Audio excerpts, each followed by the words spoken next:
What's the haps? I'm Meroka, and I'm here today to give you my professional gaming opinion on Glitchhikers, the spaces between.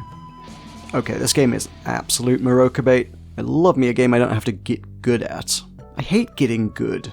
I'm rapidly approaching middle age, bits of me keep failing for reasons poorly understood by science, and experiences where I just push buttons to make narrative happen fits perfectly with my lifestyle. So by that metric, Glitchhikers delivers perfectly. That's a hat trick on artsy minimalist game reviews from me so far this year, if you're keeping score.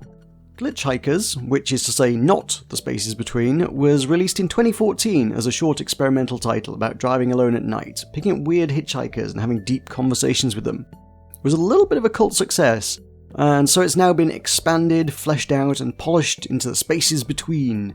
The original has now been rebranded as Glitchhikers First Drive. The spaces between keeps that core premise, just chatting to the folks you meet on your travels, talking about life, experiences, and philosophy, and spins it out into several different journeys. The highway feels most primary of these, being the original concept explored in First Drive. You're out driving alone at night, the DJ on the radio playing some weird music and punctuating it with deep late-night thoughts. It's a bit surreal. Other cars pop in and out of existence as you blink. Bizarre place names appear on the road signs, but don't seem to have any real bearing on where you're going. You're just driving. Occasionally you'll see a character standing by the side of the road, you blink, and they appear beside you in the car. They each have their own views and stories, more often than not designed to make you think or reflect on something. You'll get a few dialogue options, a bit of back and forth, and they'll blink out as suddenly as they arrived, leaving you with the open road, the weird music, and your thoughts. The characters each have a bit of a narrative arc to them, they'll reappear in other journeys later and you'll get to know them better. Besides driving on the highway, you can also take a ride on a railway.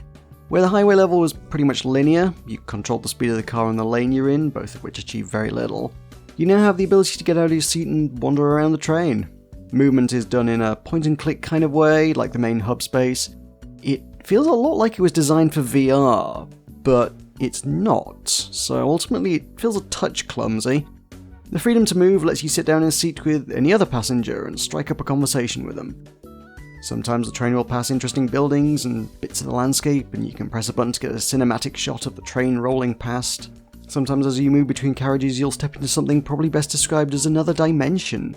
I guess the kids would be calling it a liminal space these days. Although in a very real sense, the whole game is about liminal spaces. You know, spaces between. So, it's a liminal space between liminal spaces. Is that superliminal? Oh wait, no, hang on, that was something else. Anyway, then you step back onto the train and carry on your way. If you don't fancy either of those, you can take a stroll through the park. Here you can actually wander about as you like, albeit for some reason on rails. There's multiple branching paths weaving all over the park, multiple ways out, and several portals letting you skip across the place. And there's park map signs dotted about that let you teleport, which is frankly a godsend because it's trivial to get lost in there. In a twist that I'm sure will shock you, there are characters around the park that you can talk to about life, the universe, and everything. You also have a device legally distinct from an iPod, so you can put on music or listen to a podcast about the wonders of nature as you stroll around. If you're not really interested in going anywhere, your fourth option is an airport terminal, almost entirely devoid of people and where every single flight has been delayed indefinitely. A concept I feel like a lot of people might describe as more nightmarish than zen? Maybe that was intentional, who knows? Though the ladies on the PA system provide you with tips on mindfulness while you wait. This one gives you the most freedom, allowing you to walk around with Wazda normally, jump, and in fact jump slightly higher with every bounce. There's even some glowy power-up looking things which propel you violently in the direction you're moving when you touch them, with consecutive ones getting more powerful. I could honestly say I didn't get the hang of it, but it seems like in the right hands it's a great tool for getting around a large space quickly. Now, I said it was almost devoid of people because, yep, you're getting the hang of this, there's a handful of folks dotted about for you to strike up a conversation with. The terminal is the only level I saw any significant change upon replaying it, as when you return you'll have gained the ability to fly, for some reason, and now there's a whole new area opened up to explore.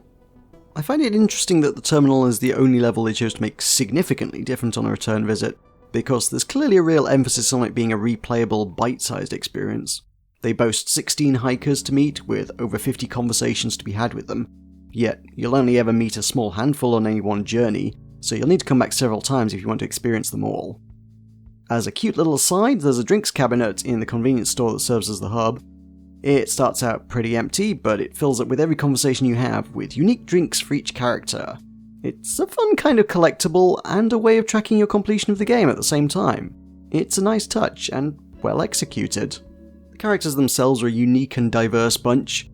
There's the artist whose imagination conjures worlds into being. There's a trans witch surrounded by familiars, which is obviously something I love. Representation, yo! A little crow guy who pops through from another dimension to relay prophecies. There's someone with a TV instead of a hand, who's not all that different to you, because you're always glued to your damn phone, get it? And obviously loads more. Some conversations are relatively light-hearted, some are pretty heavy-going, but they're usually all designed to give you something to think about. If the heavy stuff is a bit much for you, you can toggle off conversations about a number of themes in the options. On that note, there has been a definite effort to make the game accessible, with plenty of UI tweaks available. I also spotted Able Gamers credited as having been consulted in the development, and the menu has a link to Take This, who offer free mental health resources to the gaming community. Though that in turn takes me to one of my two gripes about the game. There's no option to reread any of your conversations. A lot of narrative games, definitely visual novel type stuff, allow you to scroll back up and go over the previous dialogue. As someone who struggles with what I'm at this point reasonably confident is some form of undiagnosed ADHD, I can read something and just basically forget it immediately, so being able to go back is super useful to me. It takes me way longer to read a book than it reasonably should, because I end up reading loads of it like 3 times. It feels weird for me to say I have accessibility issues with a game, but here we are. My other unrelated gripe was a much more petty one. The first time you finish each of the journeys, the credits roll. They were unskippable, which means I've sat through them more times than I'd prefer. Once is the preferred amount. You will note I've hastily redrafted this bit to use a past tense, because mercifully for you, the latest update makes them now skippable. I'll never get those minutes back though. There's not many games out there that really give the player anything significant to think about, so in that way Glitchhikers is doing something really unique, which should be enough to recommend it on its own. It's a very meditative experience, a collection of 20-ish minute journeys that just might leave you with a fresh perspective on life. It's out now on PC and Switch for £10.29 or your regional equivalent, and in my professional gaming opinion, it's well worth checking out. Thank you, as always, to my channel Buccaneers, Weirter and Talkers for supporting the channel. If you'd like to join them in the journey of having your name in the credits of my videos, you can become a channel member by hitting the join button below. Don't forget to leave a thumbs up if you enjoyed this review, and if you played Glitchhikers, let me know what you thought in the comments. Thanks for watching, and I'll see you next time.